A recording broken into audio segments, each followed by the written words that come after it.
So Thanos, you are in touch with some Slovenian poets, and you are in especially good relation with Denis Škofič. He actually invited you to do some fishing with him. What are you looking forward to? Do you expect something from fishing with him?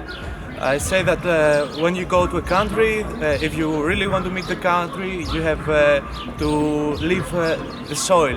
You have to observe the soil. So I really love being here in Slovenia and visiting lakes and rivers. Also, I have built a relationship with Denis Škofič. He was in Larissa for the Ulysses Shelter project, which I participate to here in Slovenia. And I love his poetry. I also met other poets here in Ljubljana, Mr. Saradar. I was translating Dane Zajec to Greek language. I will meet Katja Goresan at 24 at an event in Ljubljana, and I'm looking forward. Also meet Andre from Literatura. I'm really looking forward to meet other poets and more other poets. And your experience with writing poetry is sort of connected with the Škofič's experience. You both like fishing, and you both depart from dreams. I think the fishing thing is the less important thing. But we're really connected in the way we see poetry. Like we use surrealism, magic realism. We try to say things under the surface, and we also do like a collage. We really work on the environment, and we do like poetic projects. We don't write isolated poems. And you had the poems we are going to publish speak about Dakar. Dakar is the title of the long poem, but you actually don't speak about the real Dakar. As you were telling me before, you started from actually everything started by watching a film. How it went on then? Yes, because the documentary, I fall asleep in the first minutes. So the documentary played in my subconscious. And I have this view on poetry that you have to combine subconscious and your conscious, your thinking, your will, in a way that I believe you have to be psychotic to use only surrealism to be more realistic, and you have to be like the best observer in the world to use realism and to be really connected to reality. Somehow I believe like in the real life the subconscious is like our neck, and then we can control what we see. I try to do this in my poetry too. But your poetry doesn't strictly speak only about dreams.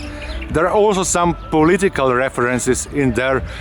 You say psychological and political at the same time, because you write about melancholy, but you say this kind of melancholy is a leftist melancholy, about a sort of a leftist who doesn't know how to realize his leftist ideas.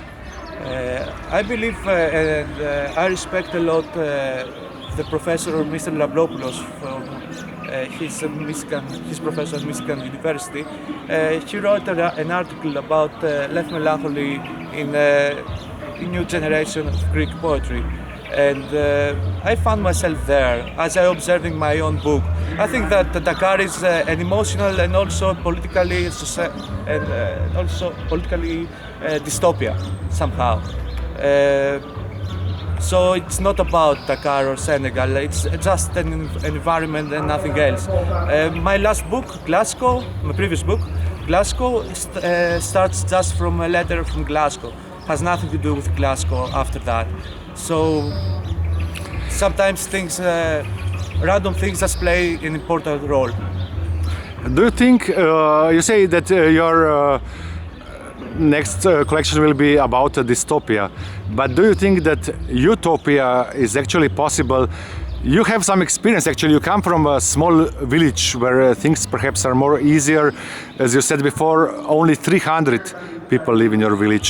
And my idea would be that perhaps in such a small village, nobody can be cut out from the society. Is that the case? Nobody can become too rich and nobody can become too poor? Or am I mistaken? Somehow, where I live, the summer has more than, I believe, that 50,000 people. So in the winter, there are like 300 people. So it can work both ways. I mean, it can be a dogville, or it can be a really small function community, which I believe that Velika, the beach area of Larissa, works like that. I really love living there, and I believe the relationship you're building in an environment like that, they're more honest somehow, and the people are like more responsible. But you said that then strange things sometimes happen, like the prices in the local restaurant differ because it really depends how many fish were caught that day and stuff like that. Yes, the economy is really funny because, you know, if the fisherman caught a lot of fish, then they will say to the only tavern is open, I will give you more fish in a better price than you asked, and then with the customers, it may be more in better prices too. So there is some solidarity in a weird way. You know, everybody try to help everybody, and the nature is really beautiful. You know, you have. For me, it's really important to have vivid space and to be close to nature. It's like a natural thing that makes me feel calm. And a very important thing in your village is that it's situated next to the sea. And sea is also a very important motive in your poetry. And as far as now, you connect it with dreams. Yes, dreams, nature, and relationships between people are important to my poetry. But I try to connect them like creating a world, like a parallel world, that somehow reflects our world.